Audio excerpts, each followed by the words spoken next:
Hi there. In this tutorial, we're going to look at an effect that we've likely seen a few times before, and it's this sort of particle system where particles connect with lines based on proximity. A really good example of this is the Paqueta 12 Plexus tutorial that shows you how to do this all in tops. It's quite a long tutorial, but it's really thorough and gives you a really great effect at the end. We also have a slightly shorter tutorial from Supermarket Salad creating this sort of effect in a pseudo way, so a little less mathematics. And we also have my recent tutorial where we sort of create a particle trail that connects also with this sort of pseudo plexus. So there are a few versions of this that we have seen before. I got really into this effect because I come from a sort of a more creative coding background, and when we're programming, it's actually fairly easy to take a bunch of particles. I'm just going to cut this out really quickly so we can see what this looks like without the lines. And so I can have these particles which are all in an array, and then I basically loop through and check each particle against all the other particles, and then I have some kind of distance relationship. And then based on that distance relationship, we draw these lines. So in terms of actually positioning the line, it's really easy because we have an x, y, and an x2 and a y2. So we have starting and end points for those objects. When we think about instancing in TouchDesigner, like in the case of the Paqueta 12, we have a line and we're instancing it in rotation and also position and length. What this means is that rather than defining just the xy for the first and the xy for the second point, we're defining a point that we rotate around essentially, and then we get these outputs. And in terms of actually calculating that, there's a bit more to do there. If we go into Paqueta 12's version, which I've sort of modified to fit into a component that I can drag and drop into my projects, we have lots of nested little bits of code, all in tops. So we have multiple layers here to create something that connects these things together. And this is really good, but I wanted a version that kind of made a little bit more sense to me, that primarily worked in chops. So I could instance these x, y points and ultimately z points as well, so I can have this in 3D space. And what we can see here is that these are the top system and the chop system. So right now, both things look the same. Before I get into the body of the tutorial, I also want to showcase a little experiment I'm working on. I'm currently sort of teaching myself GLSL, and so I've also created a version of this where we can feed in our input, and in GLSL it's going to take those positions from our input, in this case a noise top, and maneuver those around. It's still a bit ropey, so I'm going to wait a little longer before I share this as a component or as a tutorial, but this is something I'm also working on, so if you know about GLSL, this can be a fun and maybe more optimized way of making these connections happen. Basically, the thread in all of these types of Plexus systems is that if you have a lot of connections, things start to get really slow on your computer. Okay. Also, just to note, I will be sharing this file on my Patreon, but I will not be sharing this Paqueta 12 just because it's not something I built.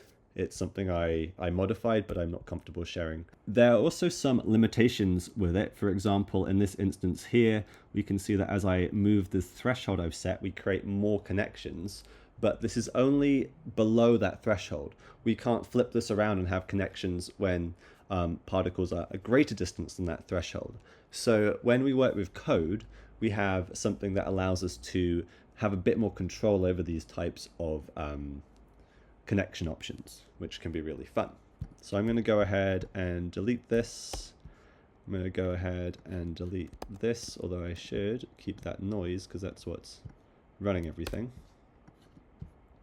And we're going to look at making this in chops. And what we can see here is that the system itself is actually super simple. We have only a few components, and most of what's happening is within code. So I'm going to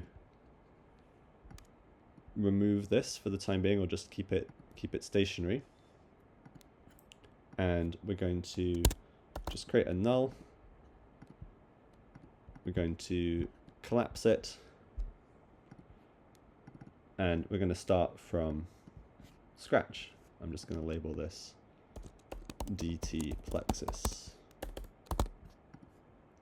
And this will be a really good introduction to the script chop if that's not something that you are super familiar with. The first thing we're going to do is we can go ahead and delete this null, and we're going to load in the script chop. And we're going to view this in the side panel. For now, we don't need to see any visuals. So what I'm going to do is I'm going to hit Alt 9, or we can hit this drop down and look at text ports and DATs. And this is going to allow us to view our code that we're working on in this side panel. I'm going to keep everything today in the text port versus in a separate editor like Visual Code Studio. If you right click and say edit contents, it's going to open this in another editor. But if you want to open this within your TouchDesigner text port, you just have to hit edit contents in text port. And this is going to be useful for us as we go through. Now, I'm going to add in a little disclaimer here that writing code in the text port isn't the nicest thing to do. So if we start getting into things that are going to be much more complicated, I'd recommend working not in the text port. But for this, it makes sense as a sort of entry-level coding task. I'm going to start off with a quick breakdown of what is happening in these three sort of functions. So we have our onSetup parameters. So this is going to be what we set up here in our custom page. So we have these sliders that have currently been set up, but you can set up things like pulses and other variables. So in this case, all we really want is we want something that's going to be a threshold. So we can keep it as value A or change it for this first name. So let's change it to thresh. And we can just call this threshold. And if I go to the script and pulse parameters setup, we should now see that there has updated in our code this slider, which when we actually will reference that later, we can use that to basically set our threshold limit, which is going to be really useful. So this is basically where you can set up parameters within your code that you can then feed in and control from this panel here. This on pulse section we're not going to deal with today, but basically this is going to be a section where anytime that something gets pulsed, if you've set up a pulse parameter in your script, it will trigger whatever your code is. We're going to focus on this section here, which is the most useful because we want to be processing our data every frame. And so this is basically whenever the script op is cooking, it's going to try and pass that data, and then we can return some kind of output. And so this is going to be what we're working in.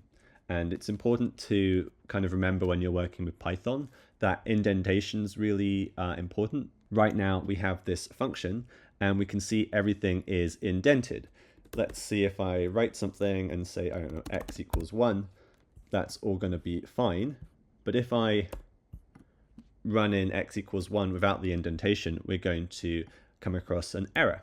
And likewise, if we do something like an if statement or a for loop, that's also going to require further indentation. So just be very mindful of that indentation as we go through. The first thing that we have here, and we're going to keep, is this script op.clear. And this basically is going to clear any data that is passed through every frame. And this is good because if we don't do that, we could add cumulatively to the data that is being stored in the script op and end up getting a lot more points than we want or causing some big crash. So now we're going to actually write a little bit of code. And the first thing I want to do is I want to get my input chop.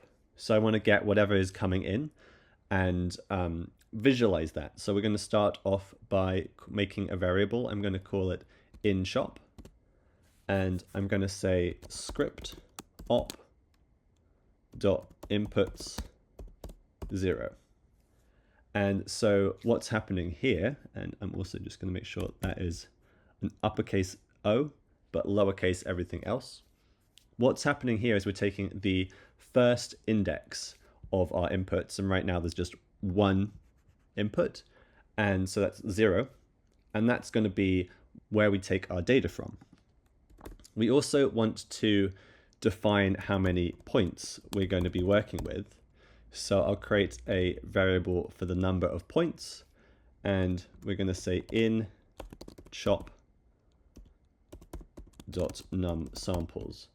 And so this is going to reference however many samples are in our input chop. So if we go in, we can see about 101 right now. This could be variable as we go because it will read a different number of samples if it's changing over time every time this cooks. We also want to add some channels where we can output information. The way that we add channels is by writing script op, again with that capital O, dot append chan. We open brackets and we give it a title. So in our case, we're going to have XYZ positions, but we're going to have two sets of XYZ positions. So I'm going to call them X1, X2, etc. So we'll create our first point, and then we will, in this case, I'm just going to add in a bracket and add in a value of 1.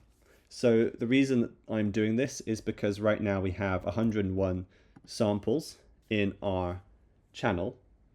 And so basically, if I just do this, it's going to create an error. We actually need to identify an index, unless we're feeding something like an array, which we will do later once we've processed our data. For now, let's just make these outputs. I'm going to copy this, I guess, 6 times. So we'll do x1, y1, z1, x2, y2, z2. And so now we should have all these channels created. Obviously, if we want, we could change those indexes. Right now, obviously, changing that isn't super useful. We're going to remove these positionings later, but for the time being, it's just good to have these as a kind of a placeholder, just so we can see that there's data, and once we start running things through, we can actually visualize that and then access it. Now that we have created these endpoints, what we're going to do is we're going to create a place to store that data. So we're going to create arrays for x1 values, y1 values, and z1 values. And we'll do the same for x2, y2, and z2. And so this is going to be a space where we can store all that information in arrays. So remember how I said I could feed these arrays in once they're processed later? This is where that data will be held. And so we're creating that placeholder right now. And so now this is where I can kind of do that operation that's sort of a bit similar to what we were looking at earlier, with essentially a sort of nested loop where we compare all the particles to whatever particle we're on at that point. And I'm going to start that off by saying for I in range num points. This is going to be the first part of my loop, and make sure this is indented. So we're going to say ax equals inchop, and we're going to open a square bracket here. We want to read the first index, in this case 0, and we want to run through all the samples in that channel. So basically the X channel is going to go through, and we're going to do this for our Y and Z as well. And what we're going to change is Y is 1 and Z is 2. Right now we have an error because we haven't finished up some stuff. Now that's working. We don't see that error anymore, but basically that means we're referring to these red, green, and blue channels. And this is basically going to take each sample as it goes through that loop. So we're going to start on sample 1, then go to sample 2. And this is where we bring in our second loop to basically compare and check that distance. So we're going to say for j in range I plus 1, and then num points. This basically is going to help us only loop from the I position that we're at, to hopefully not do too many convoluted calculations. We're going to now create some new variables here that are going to hold the different points that we're going to look at. So we'll do bx, and this is going to be basically very, very similar, except we're going to look at the j index. So it's basically the same check that we had for our ax positions, but we're now checking for the j index in this second loop. We'll copy that, by and bz, and again 1 and 2. Now we can start moving into some of these calculations to actually calculate the distance.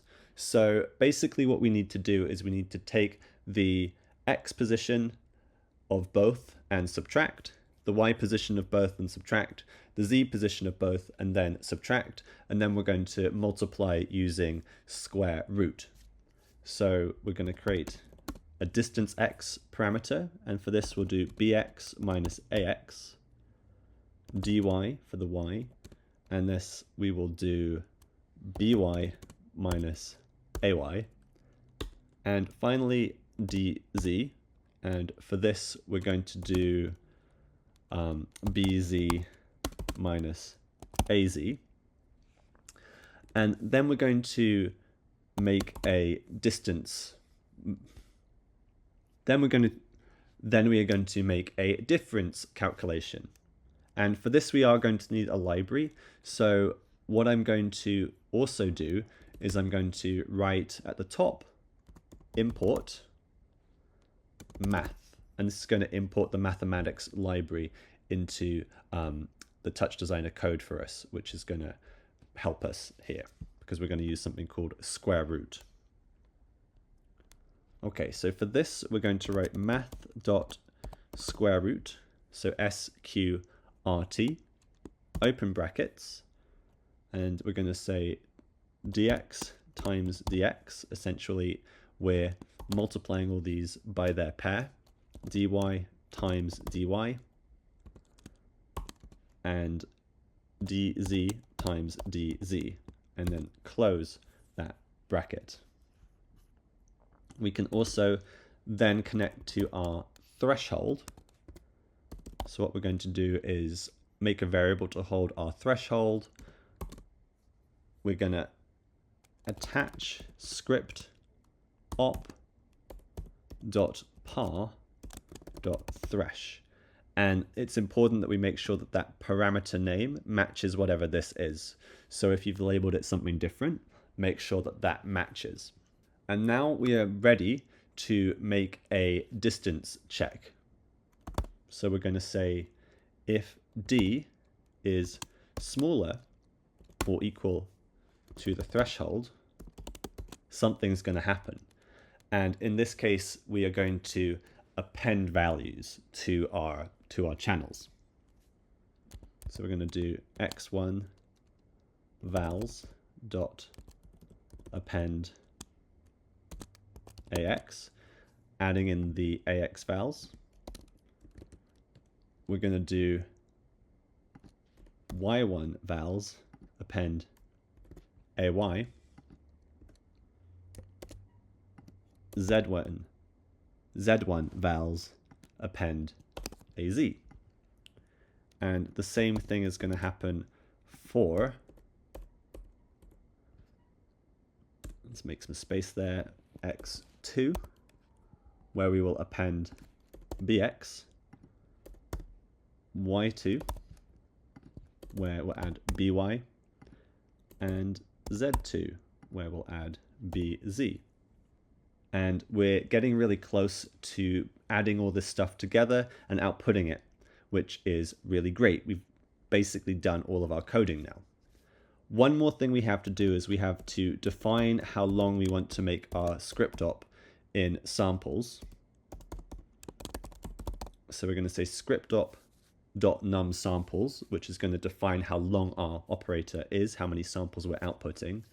And I'm going to say equals len x1 vals, close that up.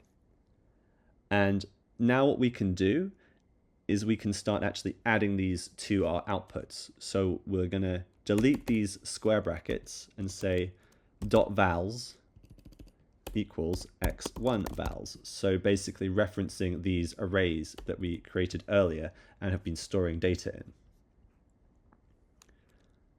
Let's do that for x2 vals.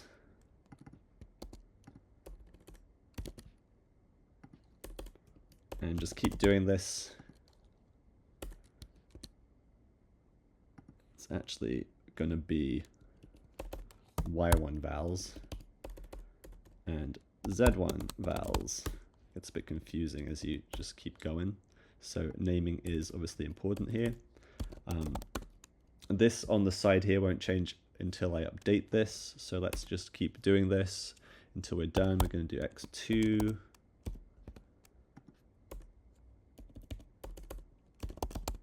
We're going to do y2. And finally, we're going to do z2. And so ideally that would have updated. Okay, I was looking at the wrong thing. So that is very reassuring. So now we are updating our distance parameters. And we'll see if I move this panel here, we are adding samples. So if I basically have 0, it's unlikely that anything's going to be below 0. So as I start adding things in, we see that that list is extending with how many connections we have. What I want to do now is I actually want to see what these particles are doing once I actually link them, because right now all I'm going to have is, if I was, really quick way of viewing this is, let's just add this to a chop. We'll do RGB, and this will just give us the first lot of values. I can just see those individual points, which isn't going to do us much good, but we can at least see that there's stuff happening. And this is essentially where these lines are going to be. What I actually need to do is I need to take this script, and I'm just going to put this really high so we don't get any of those big values right now. I need to take this script and I need to actually instance something that I can put into a network. And I'm going to do this using the copy SOP. And so I think this is a really nice hack, is sometimes in this case, I don't have the ability to, in an instancing network, define the start and end points of the X and the Y and the Z parameter. But within a line SOP, I do.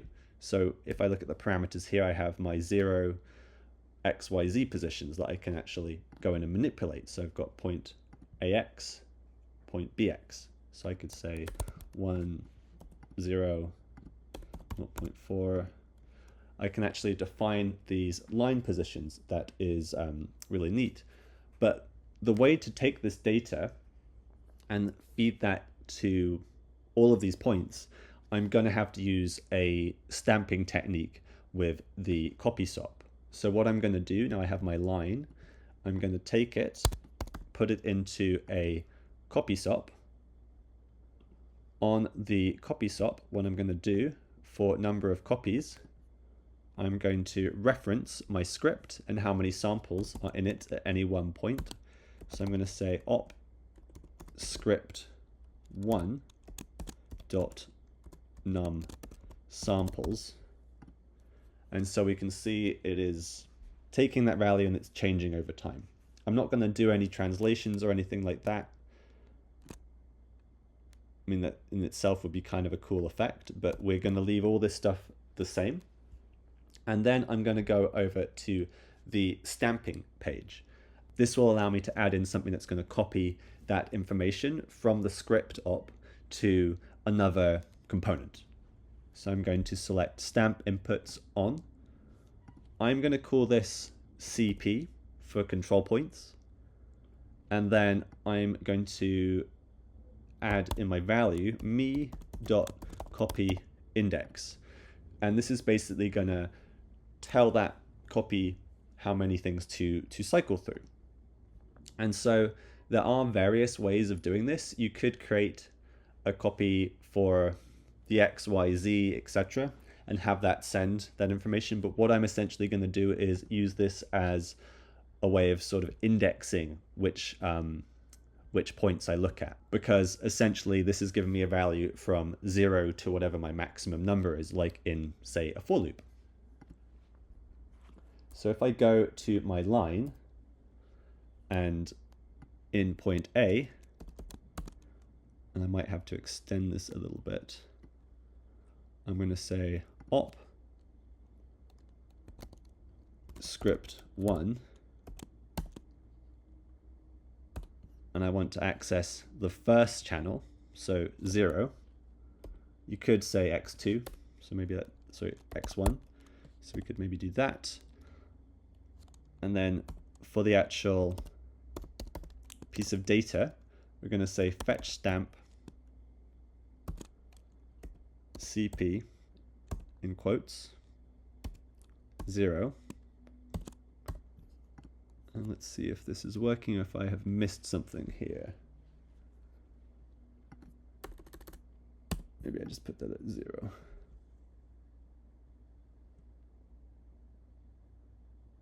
Aha. There we go. Missed that first comma. Let's just see if x1 works. That might make our lives easier. Okay.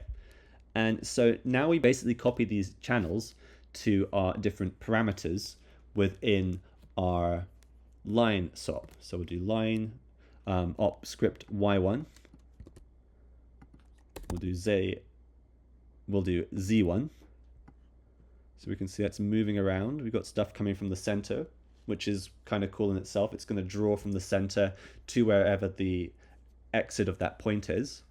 And let's keep going with this. For the B value, we're going to do x2, or for bx, we'll do y2, and then we're going to do z2. And theoretically, this should be creating these lines, although it looks a little bit off. Okay, so I did a little bit of off-camera troubleshooting, and I just noticed a couple of little errors. So here, where we say y2 vowels, let's say by, and so then that's going to be correct. I was just accessing two Zs, which is why we create this little different kind of Plexus effect. Although seeing that you can actually play around with this code and connect things differently based on your sort of interests here. But to have a more classic effect, and we can also see how this operates in 360 space, we would have obviously the X, Y, Z coordinates all correctly labeled. This is great. I'm going to make an output so we can actually output this into a wider scene.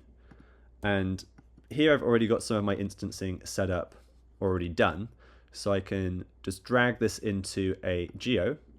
In this case, it's just visualizing it, right? It's not doing any fancy instancing or anything like that. It's just the copy SOP has basically made this into a piece of geometry that we can use. But then I'm also instancing a point because we also want to visualize our initial points, right? So we can then combine them.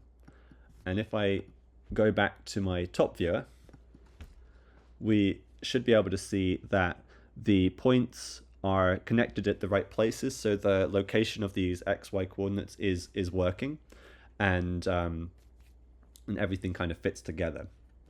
The final thing I like to do with this little setup here is we have this threshold that we can control here, but we want to make that something that we can control from our component. So what I'm going to do is I'm going to right click, customize component, and add in a parameter, call it thresh and thresh. And then here, let's just reference that by saying parent. We'll open up those brackets. So we'll do parent open and close brackets dot par dot thresh, I think. Yeah. So make sure that obviously whatever you've called it matches. So in this case, we have thresh with a capital T. What you could also do is you could just drag and drop. So if you don't want to create a parameter that way and do that little bit of scripting, you can just right click. Let's see, customize parent component, right click, and then just drag and say bind new par as master. So then if we control from here, it's going to, let's split the screen and move up a level. We can see that it's controlling both and vice versa. And then we can sort of play around with, you can add in anything really into this system. You can have things that are more chaotic, and basically any texture you can put in there and create different things. Right now I'm visualizing these points just with a point sprite, so you might want to put in something that's a bit more, that makes a bit more sense. Let's add this up a little higher. Let's turn this down.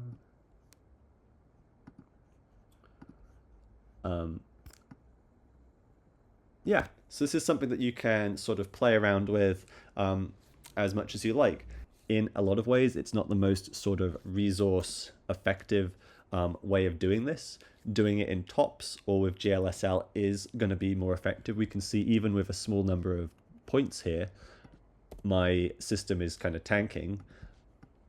And if we do something like what I tend to do, because right now we have 20 times 10, I'll do just everything in one axis. So maybe if I want 200 particles, I'll move like that. We can also see that if we have things that are more spaced out, it makes a lot more sense. If you do have something that's more or less in like a line like this, then tweaking the threshold amount is kind of a good thing to do to speed up that process. So it's not necessarily the most perfect solution for a lot of things. The reason I like it is it does allow me a bit more control in certain areas. Like for example, I can go into the code and I can manipulate things like we saw earlier. I can add in different ways of thresholding if I sort of think a bit more deeply about it. But I could also go into the code and I could have everything just coming from like say a central point, which could be kind of fun. So if we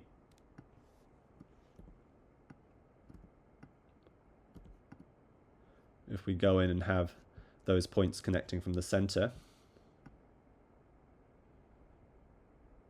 you can do some fun stuff. Let's say, for example, you know, like the error I made earlier where I was referencing things as these, you can create some interesting effects. So it can be a fun thing to sort of play around with, and I think it's a nice thing to add to your repertoire. It's also pretty cool that we can really easily utilize this in 360, and especially for small amounts of points, I find it to be a really useful tool to add into my tool set. I've added it into my components under chops as DT Plexus. So basically I just drag it in and connect and have my output. And it's super effective. I've also set it to have like just a visualization output if you want to see, but I don't really use that.